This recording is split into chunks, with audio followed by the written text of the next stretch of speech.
Wa bihi nasta'in, asyhadu an la ilaha illallah wahdahu la syarikalah wa asyhadu anna Muhammadan abduhu wa rasuluhu la nabiyya ba'dah. Wa qala Allah ta'ala fil Qur'anil Karim, a'udzu billahi minasyaitonir rajim, ya ayyuhalladzina amanu taqullaha haqqa tuqatih wa la tamutunna illa wa antum muslimun. Al-ayat. Para jamaah sekalian, kita lanjutkan kembali pembahasan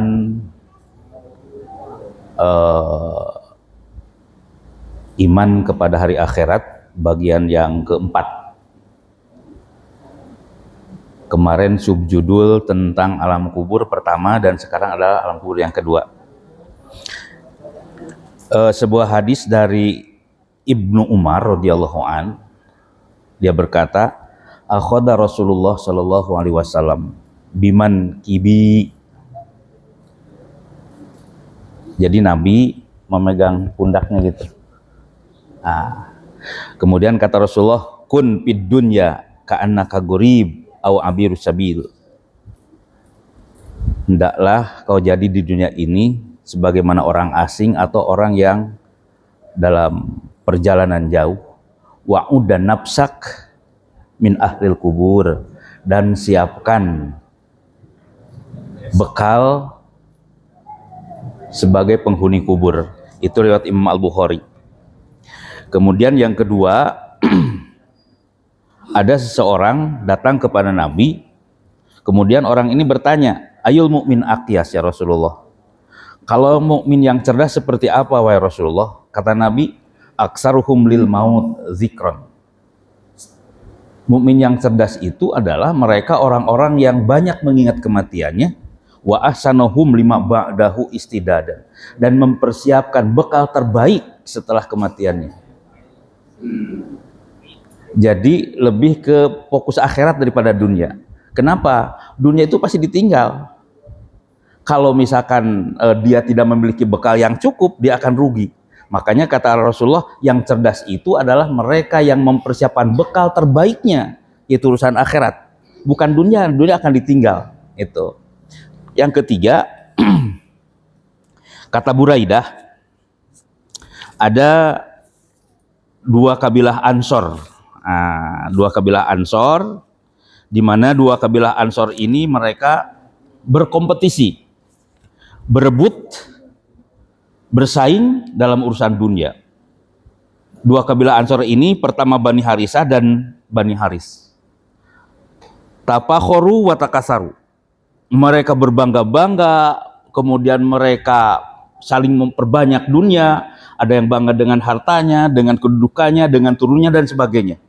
Sampai turun ayat yang menyinggung sikap seperti itu.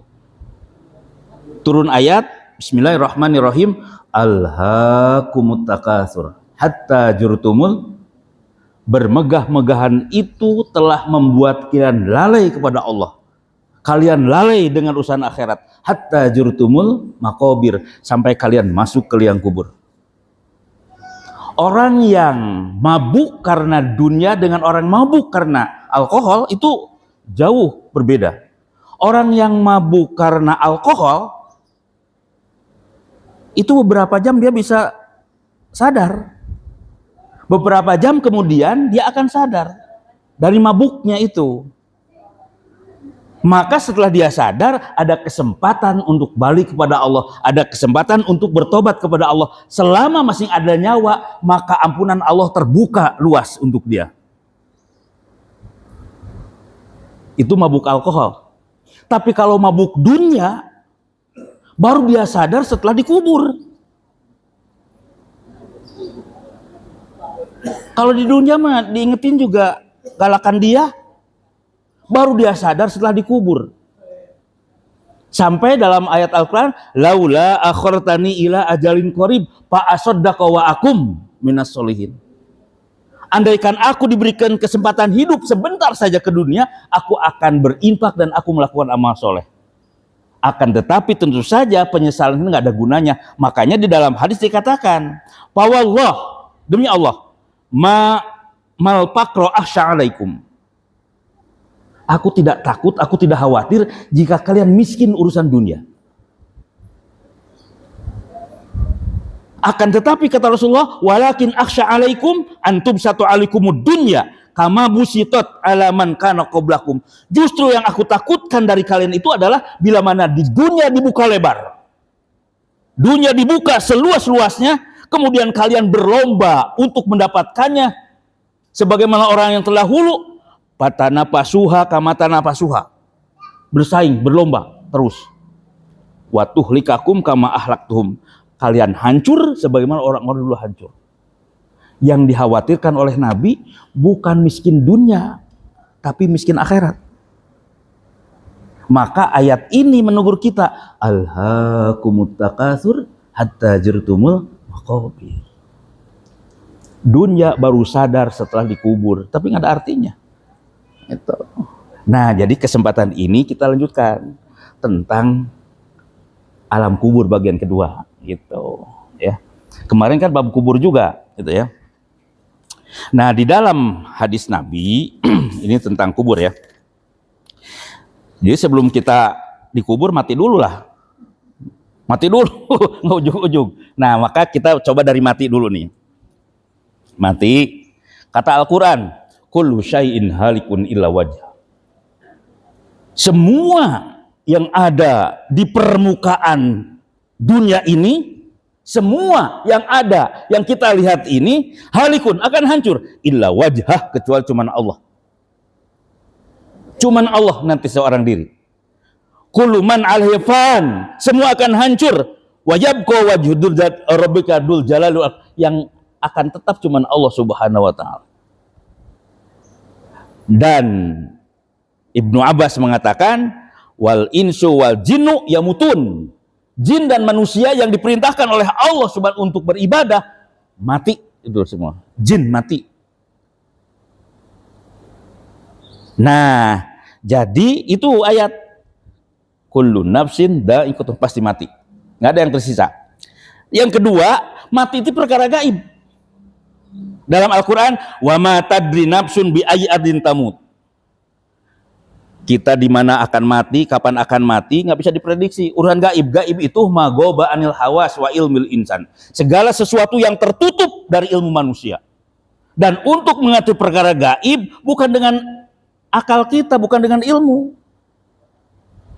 Akal tidak akan sampai, tidak akan berhasil, ilmu tidak akan sukses mendapatkan perkara gaib. Illa bil khobar. Kalau ingin tahu tentang gaib, bil khobar, dengan firman Allah. Makanya kalau ingin tahu alam kubur, lihat dalam Al-Quran, lihat dalam hadis. Bukan diteliti mah nggak mungkin. Jadi lihat Al-Quran, lihat hadis Nabi itu ya. Nah, termasuk mati itu perkara gaib. Tidak ada yang tahu kapan kita akan mati, di mana kita akan mati. Kadang-kadang begini, maaf nih, orang yang nganter-nganter gitu ya ke rumah sakit, ke sana kemari, dia yang nganter. Yang diduga bakal maut itu yang diantar, tapi faktanya kadang yang nganter yang duluan, tuh mati tuh. Tadi ngobrol, pagi-pagi sudah nggak ada. Itu kematian itu. Dan kematian itu nggak pernah ngasih tahu dulu. Misalkan besok mau mati, besok mati nggak, ujug-ujug dia, tanpa permisi. Itu kematian. Makanya nggak bisa direncanain. Kan ada orang yang pengen maut di Mekah, pengen maut di Madinah. Mautnya digolol-golol juga, kan nggak bisa direncanakan. Itu Khalid bin Walid ingin maut di medan pertempuran, dia mautnya di kasur. Padahal dia paling banyak bertempur di medan juang, ingin mati syahid gitu, tapi akhirnya nggak bisa direncanakan gitu ya. Termasuk dokter nggak bisa merencanakan itu. Ini bakal sekian bulan lagi, ini setahun lagi. Jangannya dokternya duluan. Kan sering begitu, ya. Sering seperti itu. Bahkan ada, ini beberapa pekan yang lalu, anaknya diwisuda, diantar oleh keluarga. Bahagia banget itu, ya Allah ya Robi. Dan dia tidak menyangka kalau pulangnya itu akan mati semua. Jadi kendaraan yang ditumpang itu tabrakan, brand, satu keluarga habis itu. Emaknya, bapaknya, adeknya, termasuk yang baru diwisuda. Berencana? Tidak. Itulah kematian. Wa ma tadri nafsun bi ayyi ardin tamu. Makanya Harun ar-Rasyid ketika dia diingatkan, begitu dia itu sakitnya mulai sangat parah, sebaiknya beliau itu sudah berwasiat untuk keluarga. Menurut prediksi dokter, ini tidak akan sampai 3 bulan wafat. Gitu. Sebab sudah diperiksa secara medis, ini nggak mungkin bisa hidup lebih dari 3 bulan. Berdasarkan pengalaman empiriknya. Tapi ternyata jawaban Harun ar-Rasyid begini. Inna tabib lahu ilmun yadullu bih. Mada malil mari ayyamu tahir. Anak-anakku, dokter itu hanya berpedoman kepada ilmu yang dia miliki. Dan ilmunya itu berlaku selama manusia masih memiliki nyawa. Idam tahat ayamurilati harotobi bakhona. Apabila nyawa sudah dicabut, ilmu kedokteran nggak berlaku. Dan dokter pun bingung, obat telah mengkhianatinya. Harun ar-Rasyid. Makanya untuk urusan mati, kapan, di mana, terserah Allah. Yang penting kematian kita husnul khotimah, gitu aja. Nggak usah ngerepotin orang hidup. Saya kalau maut minta diantar ke Jawa, repot. Udah di sini aja sama aja. Yang penting bekalnya aja, gitu ya. Gitu. Nah yang ketiga, dan kematian nggak bisa dilawan, nggak bisa dihindari. Yang namanya di muka bumi ini tidak ada tempat bebas mati. Tidak ada daerah wilayah bebas sakaratul maut, nggak ada. Tidak ada cara untuk melawan kematian, menghindar kematian, nggak ada. Kata Al-Quran, Fadra'u an anfusikumul maut in kuntum. Silahkan kalian lari dari kematian. Silahkan kalau bisa. Silahkan pergi mau kemana. Aina matakunu yudrikumul maut walau kuntum fi burujim musyayyada. Kemanapun kalian lari, berlindung dimanapun, di bawah benteng paling kokoh sekalipun, yudrikumul maut. Mati itu pasti akan menjemputnya. Silahkan ngumpet di mana. Nggak ada wilayah bebas sakaratul maut. Nih orang Priuk misalkan bebas wilayah malakatul maut, enak banget nih orang Grogol, cepatnya pindah. Dan tidak ada cara menghindari kematian. Makanya kata Al-Quran, Qul innal mautal lati tafiruna minhu fa innahu mulaqikum. Katakan, sesungguhnya kematian yang kamu lari daripadanya, menghindar dari kematian, bersembunyi dari kematian, fa innahu mulaqikum. Pasti akan dijemput. Pasti dijemput. Makanya kata Allah, yang tidak ada gunanya kalian lari. Kalau tidak ada gunanya dan tidak bisa, mending kita ini menyiapkan apa bekal mati kita. Gitu. Presiden Soeharto almarhum, mantan presiden RI, dia ininya udah kerendam, paru-parunya kerendam, ginjalnya sudah mulai ini harus cuci darah, kemudian saluran ininya napasnya sudah nggak beraturan, sehingga dokter itu berusaha maksimal. Dia nggak keluar negeri dia, walaupun dia presiden, tidak keluar negeri dia berobatnya di rumah sakit Pertamina. Akan tetapi dihadirkan dokter terbaik yang ada di Indonesia. 25 dokter. 25 dokter. Bukan dokter puskesmas ya. Ini 20 terbaik itu. Untuk menanggulangi kesehatannya. Maka berkumpul, berarti kan kalau 25 setiap jam ada dokter kan? Kepantau kesehatannya itu. Nah, akan tetapi kata Al-Quran, idza jaa ajaluhum la yastahiruna sa'ah wa la yastaqdimun. Kalau ajal memang sudah tiba, nggak ada yang bisa menolaknya, termasuk dokter. Kata Harotobi, bahkan dokter bingung, obat pun mengkhianatinya. Nggak bisa diusir, nggak bisa dihalau malaikat itu. Kalau sudah waktunya, dia akan hadir. Itu. Makanya pertama, kita tidak bisa lari, tidak bisa sembunyi, dan tidak bisa melawan. Satu, untuk kematian. Yang kedua, kematian kita nanti cuma 2 macam. 2 macam. Ada yang mati dirahmati Allah, ada yang dilaknat oleh Allah. Dan Nabi mengatakan, kullu abdin yub'asu ala ma mata ali. Setiap hamba nanti begitu masuk ke liang lahat akan dibangkitkan sesuai dengan keadaan mati kita. Ada yang mati musyrik, ada yang munafik, ada yang dolim, ada yang muslim. Kita mati apa? Itu sebabnya seorang sahabat Nabi yang bernama Abdullah bin Hudafah, begitu dia diseret, dipaksa dia harus keluar dari Islam, diseret dia nggak mau tetap. Akhirnya ditingkatkan penyiksaannya, diseret di Tanim. Kalau bapak-bapak yang ibadah haji itu pasti tahu di mana Tanim, diseret di Tanim, digini dia. Akhirnya mereka sorak-sorai semua.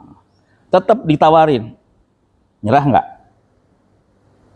Kalau kau tunduk dengan aturan, kau selamat. Tapi kalau enggak, kau akan dibantai.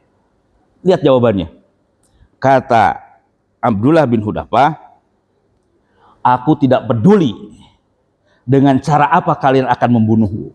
Aku tidak pernah akan tahu dengan cara apa kalian akan mematikanku. Mau dibunuh dengan digantung, mau dengan dibakar, mau ditombak, terserah kalian semua. Terserah. Yang penting aku mati dalam keadaan muslim. Makanya dalam banyak ayat, wala tamutunna illa wa antum. Yang penting kita jangan menjadikan akhirat korban dengan dunia. Itu demi dunia akhirat dikorbankan, itu yang akan gagal, begitu maksudnya. Makanya di sini begitu dia mati, nah ini jadi tidak bisa lari, tidak bisa menghindar. Kemudian pasti kita mati, cuma dua macam. Begitu masuk, maka masuklah ke alam kubur. Di mana alam kubur? Ada di genggaman Allah. Di mana?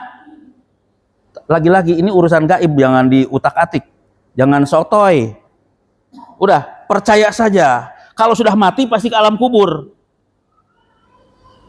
Seperti orang misalkan kebakar, tinggal abunya ditiup angin, debunya. Di mana dikuburnya? Kan gak ada kuburannya. Ditanya nggak? Kan tetap ditanya. Jadi setelah mati pasti ke sini alam kubur, dan di sini ada al-qabru hufratun min hufari jahannam. Kuburan itu boleh jadi dia adalah merupakan lubang di antara lubang-lubang jahanam, auratun min riyadil jannah, atau kuburan boleh jadi dia adalah sebuah taman di antara taman menuju surga Allah Subhanahu wa taala. Tergantung pengisinya, tergantung penghuninya. Apakah itu akan menjadi taman surga atau menjadi lubang jahanam, tergantung pengisinya. Nah, kita berharap kita semua mudah-mudahan termasuk taman surga, insya Allah. Mudah-mudahan weh, gitu ya. Nah, cuman tentu saja bukan cuman amin-amin saja. Itu ya. Makanya harus diingatkan, ya ayyuhalladzina amanu ittaqullaha haqqa tuqatih. Orang beriman, takwalah dengan sebaik-baiknya takwa, wala tamutunna illa wa antum, jangan mati kecuali dalam muslim. Artinya akidah kita, iman Islam kita pertahankan sampai maut. Gitu ya. Nah, kemudian yang kedua, sekarang sketsa akhir kehidupan manusia. Akhir kehidupan manusia, matinya manusia itu antara mukmin dan orang yang tidak beriman berbeda. Walaupun sama-sama mati, akan tetapi kualitasnya akan berbeda, gitu ya. Kalau orang-orang beriman, orang soleh ya, Mus'ab bin Umair misalnya. Mus'ab bin Umair itu, masya Allah, dia seorang pemuda yang dibesarkan keluarga bangsawan, kaya raya, sampai disebutkan minyak wanginya saja itu khas itu di Mekah. Itu pemuda Mus'ab bin Umair itu. Nggak ada yang punya kecuali dia yang minyak wangi khas itu. Oh, dari jarak sekian puluh meter, wangi siapa nih? Oh, ada Mus'ab, ketahuan itu. Itu Mus'ab bin Umair. Ya. Sampai Nabi mengatakan, wa ma bibakati an'amu inda abawihi minhu.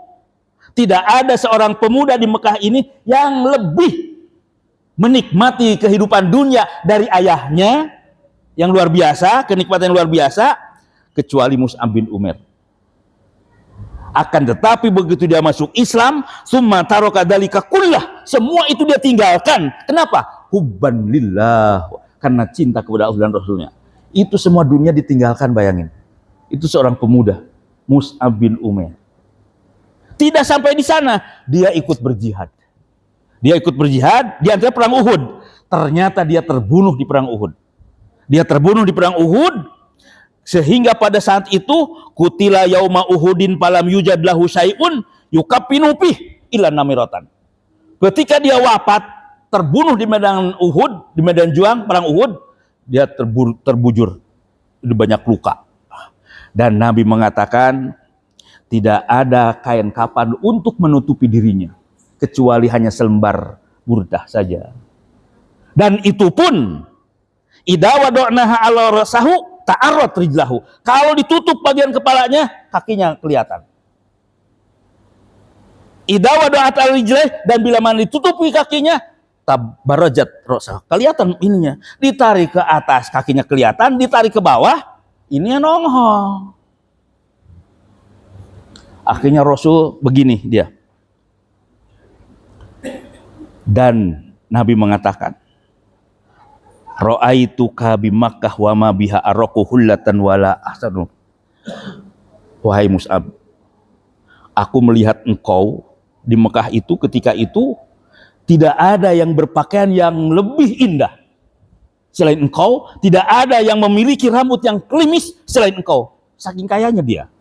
Tapi sekarang kata Rasulullah, summaha anta da'asatu ra'si fi burdah. Sekarang rambutmu kusut masai dan kain pun hanya dengan selai burdah, itu pun nggak cukup. Rasul menangis. Akan tetapi apa yang terjadi karena kematiannya adalah istimewa, maka Rasul mengatakan, ayuhan nas, semua manusia, jurruhum wa'tuhum wasallimu alaihim. Hei manusia semua yang hadir sini, ziarahi mereka yang urut, termasuk dia itu. Jari mereka yang mati syahid ini. Kemudian datangi mereka, wasallimu alim, dan beri salam atas mereka. Demi Allah kata Rasulullah, andaikan kalian memberi salam atas mereka, rudduhum ila yaumil qiyamah, maka mereka akan balas salam kalian pada hari kiamat nanti. Kematiannya istimewa, dia bertahan dalam agamanya. Wala tamutunna illa wa antum muslimun. Kemudian Suhaib bin Sinan, sama. Suhaib ini dia adalah kelahiran Persia, Irak. Persia? Iya, bukan Persia, Iran itu ya, penyembah api kan. Kemudian pindah ke Romawi sehingga bahasanya bukan bahasa Arab, lidahnya lidah Romawi dia. Itu ada Suhaib bin Sinan, lidahnya lidah Romawi. Begitu dia bercampur dengan orang Arab, masuk Islam, bahasanya udah bahasa agak sana aja gitu ya. Ya, Arumi. Nah, kemudian dia itu karena sukses dalam usaha, Masya Allah, itu di Mekah kekayaannya luar biasa. Ada panggilan untuk hijrah. Panggilan hijrah, dia siap-siap. Bayangin, usaha sukses, mau ditinggal dia demi hijrah. Kalau hijrah berarti kan ditinggal hartanya. Akhirnya dia berkemas, rapihkan hartanya semua di Mekah. Ternyata begitu dia mau berangkat, pasukan Rasulullah sudah duluan pergi, dia nggak keburu. Akhirnya dia ngumpet-ngumpet, takut ketahuan orang-orang Quraisy. Akhirnya malam-malam dia keluar dari Mekah untuk menyusul Rasulullah. Ketahuan sama pimpinan orang Quraisy, uber dia. Di uber akhirnya lebih dari 10 orang. Itu adalah pemuda ahli dalam pertempuran spesial, itu pasukan khusus. Wah, di uber dia, dan ketemulah di padang pasir. Akhirnya dikelilingi dia. Lo mau kabur kemana lo? Itu mau kabur kemana? Lihat jawaban dia. Quraisy, kalian tahu di antara kita yang paling mahir tentang urusan panah, gue, kata dia. Tidak ada yang paling mahir tentang urusan panah memanah kecuali aku.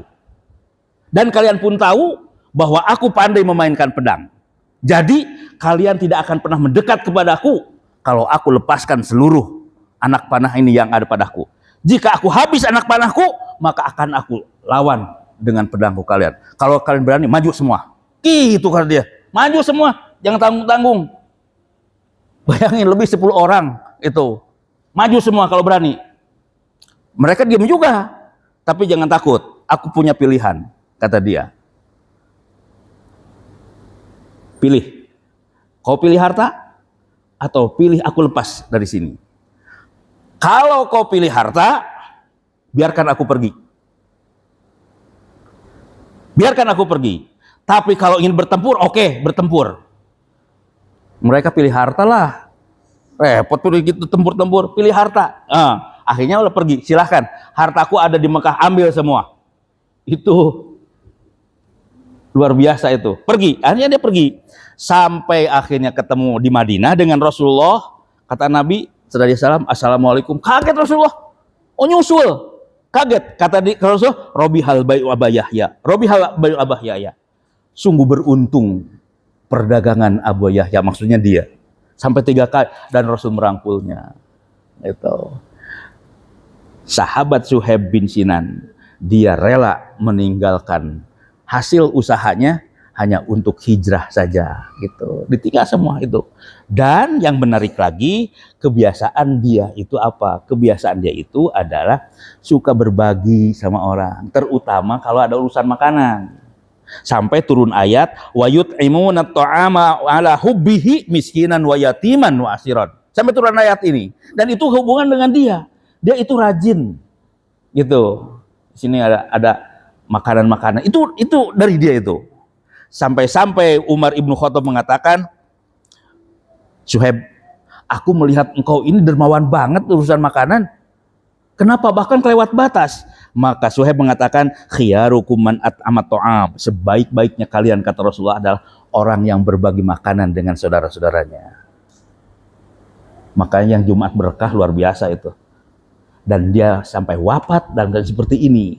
Dan ternyata kematiannya viral di langit. Viral kebaikannya. Ini adalah akhir kehidupan orang soleh. Berbeda dengan kematian orang yang durhaka kepada Allah. Di dalam hadis ini Bukhari, Muslim juga, dari Anas bin Malik. Begini kata Anas bin Malik, kana minna rajulun min Bani Najjar. Di antara kami, ini kata Anas bin Malik, di antara kami ini ada seorang laki-laki Bani Najjar. Dalam riwayat Bukhari, kana rajulun nasroniyan. Dia itu sebetulnya orang Nasrani, Pak Aslama yang masuk Islam. Itu. Kemudian dia apa? Qad qara al-Baqarah wal Imran. Dia membaca Al-Baqarah, membaca Al-Imran, wa kana yaktubu li Rasulillah sallallahu alaihi wasallam. Karena dia juga terbiasa menulis Al-Qur'an untuk Nabi. Jadi dia menjadi sekretaris Rasulullah. Si laki-laki ini akan tetapi dalam beberapa lama kemudian pantolako haroban. Dia itu adalah meninggalkan Nabi haroban dan dia pergi lari. Kata Imam Al-Bukhari, maka dia adalah masuk Nasrani lagi, murtad berarti. Murtad lagi. Dia balik lagi ke kelompoknya Ahlul Kitab. Oleh Ahlul Kitab diagungkan dia itu. Wah, di luar biasa. Sampai Pak Jabu mereka bangga. Ini adalah penulis Muhammad dan dia sudah kembali kepada pangkuan kita. Bangga, dimuliakan dia. Itu. Akan tetapi beberapa selang kemudian ternyata dia dipanggil oleh Allah, didudut nyawanya. Lagi murtad dia, diambil nyawanya, dan ternyata waktu itu teman-temannya segera menggali kubur, begitu dimakamkan, ternyata di pagi harinya, di pagi harinya itu si mayit ada di luar. Dia kaget, ini siapa yang bongkar? Dia tuduh Muhammad ini nggak suka nih itu karena dia telah berpaling ke agama mereka lagi. Akhirnya keesokan harinya digali lagi lebih dalam, ditutup. Pagi-pagi muncul lagi sampai 3 kali. Dan Imam Bukhari menyebutkan bahwa bumi telah memuntahkan jenazahnya. Dilepein tuh, dimuntahin lagi oleh bumi. Sampai akhirnya karena sudah 3 kali begitu juga, patarokuhu manbudan, maka si mayit dibiarkan saja begitu, susah dikuburnya juga.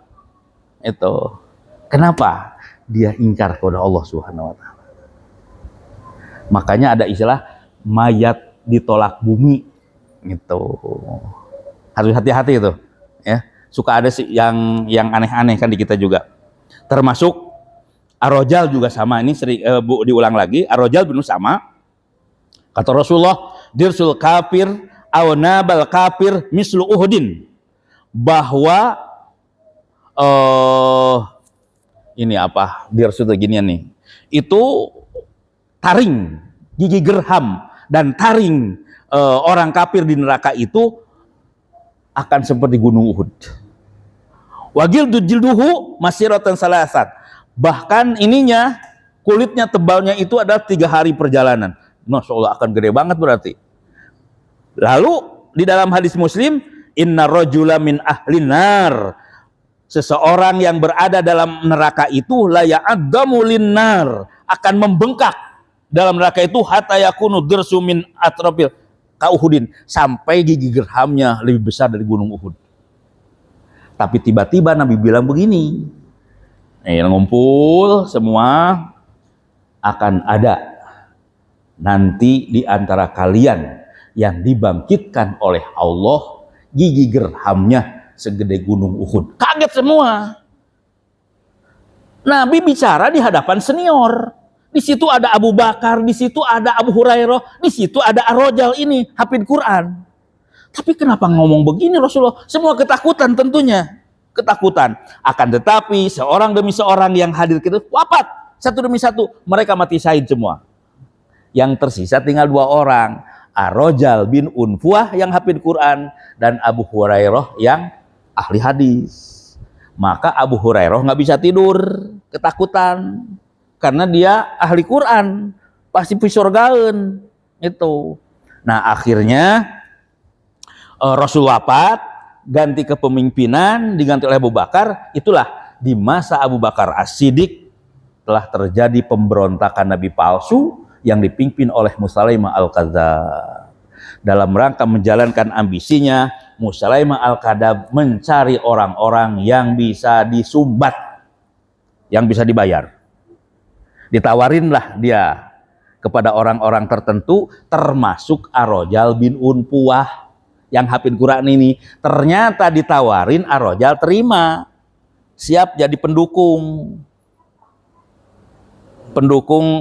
Musailamah gitu. Maka dia balik nyerang kepada Abu Bakar As-Siddiq sampai dia mati dalam keadaan munafik. Sampai kata Abu Hurairah, oh kalau begitu ternyata yang dikatakan oleh Nabi gigi geraham segede gunung Uhud itu adalah si Rajal kalau begitu. Kenapa? Dia telah menukar akhirat dengan dunia. Dia mengorbankan agamanya demi kedudukannya itu. Makanya kita mohon mudah-mudahan kita dilindungi oleh Allah Subhanahu wa taala. Itu ya muqallibal qulub, sabit qalbi ala dinika. Makanya kalau ada yang ngasih, tanya dulu. Itu. Kalau kira-kira bahaya untuk agama jangan diterima. Kalau tidak berbahaya ya terima gitu ya. Harus hati-hati aja lah itu. Udah nggak musim sekarang. Hajjaj bin Yusuf. Hajjaj bin Yusuf. Dia siapa? Dia muslim. Tapi ingat, Masya Allah. Walaupun dia muslim, tapi jahatnya luar biasa dia. Bukan tidak hafal Quran, bukan tidak tahu hadis, dia sangat paham itu. Nah waktu itu dengan ketangan besi dia berkuasa, ditindas rakyat itu. Habis itu rakyat itu. Nggak boleh ngomong, nggak boleh ini. Pokoknya represif itu. Itu Hajjaj bin Yusuf. Sampai akhirnya dia mati. Dan rakyat semua bukan mengucapkan innalillahi wa inna ilaihi, enggak, tapi semua mengatakan alhamdulillah maut. Disyukurin dia, sujud syukur masyarakat itu. Kenapa? Dia memimpin rakyat dengan cara-cara yang kontroversial itu. Jangan begitulah di sini aja, misalkan ada orang nih Badung lah, jemuran nggak pernah ini barang-barang habis. Kita tahu, cuman nggak bisa ngomong. Galakan dia daripada ini. Galakan dia. Kita nggak bisa apa-apa. Galakan dia. Kita tahu dia jahat begini. Apa-apa main palak aja misalkan gitu. Nggak ada yang berani untuk menentang dia. Satu saat dia maut. Maka masyarakat alhamdulillah maut. Udah nggak ada lagi. Kan begitu. Nah, kita ini jangan sampai masyarakat itu mendoakan kita dengan keburukan.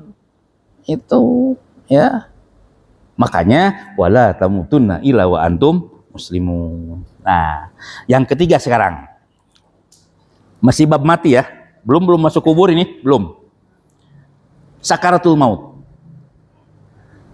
Proses kematian itu akan diawali dengan sakaratul maut. Itu, sakitnya dilewat aja dulu, sakaratul maut langsung ini. Sakaratul maut dari sakaro itu mabuk. Mabuk, hilang akal, pingsan karena sakitnya. Itu sakaro. Muskir, mabok gitu ya. Nah, orang sebelum mati itu akan ada sakaro. Dia akan mengalami sakit yang amat dahsyat, yang luar biasa, sehingga dikatakan innal abda la yu'aliju kurubal maut wa sakarati. Seorang hamba nanti pada saat akan dicabut nyawanya akan mengalami kurubul maut, sakit maut yang luar biasa dan sakaratnya. Akan mengalami itu.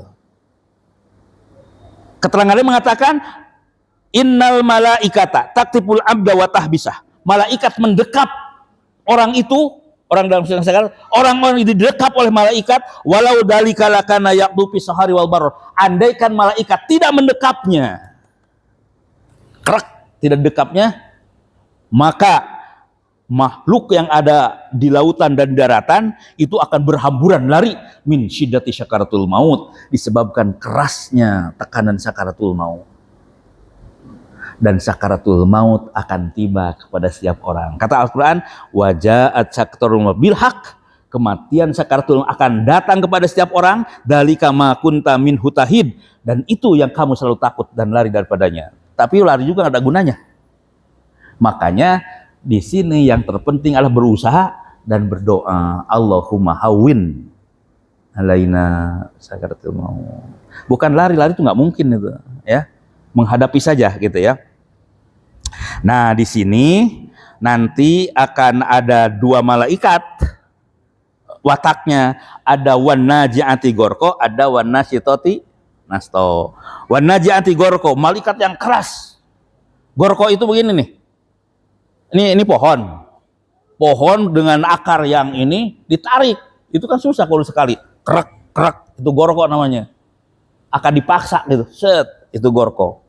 Ada yang kedua, wan nasyitoti nasto. Dia lembut.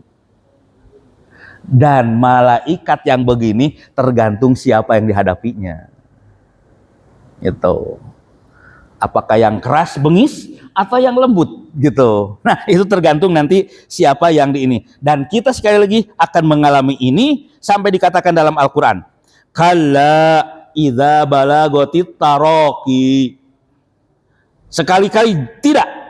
Idza balagotit taraqi, apabila napas seseorang telah mendesak sampai di kerongkongan, waqila manrok, dikatakan pada manrok, siapa yang akan menyembuhkan? Rok itu ruqyah. Ruqyah itu adalah semua usaha manusia, pengobatan manusia, terapi manusia, udah ke utara, ke selatan, obat ini buat itu tidak jalan lain. Rok, ruqyah. Waqila manrok, siapa yang akan menyembuhkan? Sekarang kamu udah kesana kemari, silahkan. Dokter mana lagi yang akan kamu usahakan? Waqila manrok. Itu kalau sudah di sini itu tadi malaikat nggak bisa diusir itu. Maka wadonna annahul piraq, dan dia yakin kalau gitu. Itu adalah hari perpisahannya. Kalau sudah di sini baru itu. Rok itu ini nih. Jadi semua tulang yang ada sekitar ini itu rok namanya. Jadi ini. Nah, kemudian wal tapatussak bisa betis kiri akan bertautan saking beratnya ila rabbika yaumidil masak, dan kepada Tuhanmu pada hari itu kamu akan dihalau, semua akan dihalau. Nah, tinggal kita siap apa tidak gitu. Nah, di sini maka tadi kembali wan nazi'ati gharqa. Siapa yang akan dihadapi oleh malaikat yang itu? Orang-orang dolim. Orang-orang dolim. Dikatakan walau taro idid dolimuna fi gomarotil maut. Kalau engkau melihat bagaimana orang-orang dolim ketika menghadapi tekanan sakaratul maut, wal malaikatu basitu aidihim, malaikat mengekang mereka. Kemudian dikatakan akhriju anfusakum, sekarang keluarkan nyawamu, al yauma tujzauna adzabul, hari ini adalah balasan yang menghinakan buat engkau. Itu orang yang dolim itu. Dalam Al-Quran dikatakan walau taro id yatanaffasal ladina kafaru, ketika orang-orang kafir itu diwafatkan, apa? Wal malaikatu yadribuna wujuhahum, malaikat memukul depan dan belakang mereka. Bandel banget. Ya dipukul. Wadbarahum. Waduku andabal harik, sekarang rasakan adab yang amat pedih. Itu sifat malaikat nanti. Ada yang begitu. Sehingga begitu dia ada di kepalanya, dia akan lihat. Orang-orang yang hadir itu nggak ngelihat malaikat, tapi dia akan melihat malaikat dengan jelas. Dan malaikat akan mendekap ininya, ayutahai ayatuhal khabithah akhruji ila sakhatin minallah wa ghadabin. Sekarang keluarkan nyawamu. Kerak, ditarik gitu. Kasar dia. Ditarik menuju laknat Allah Subhanahu wa taala, ditarik dia. Berbeda dengan yang kedua, orang beriman. Ketika malaikat itu datang, salamun alaikum, sejahtera atas engkau. Bahkan malaikat ini tidak akan mencabut nyawanya sebelum salam. Dan dikatakan dalam hadis, dikatakan, wahai jiwa yang tenang, keluarkan sekarang nyawa. Maka malaikat menariknya pelan-pelan, diletakkan, baru menuju Allah Subhanahu wa taala. Dan kita mohon kepada Allah, mudah-mudahan kita termasuk yang diridhoi oleh Allah Subhanahu wa taala. Dan ingat, ketika ini nanti akan ada setan. Setan akan mengganggu kita. Sampai Nabi berdoa, ya Allah, aku berlindung kepada engkau min ayatakhabati syaiton, hadirnya setan pada saat sakaratul maut. Makanya kenapa orang sakaratul maut harus ditalkinkan, harus dituntun.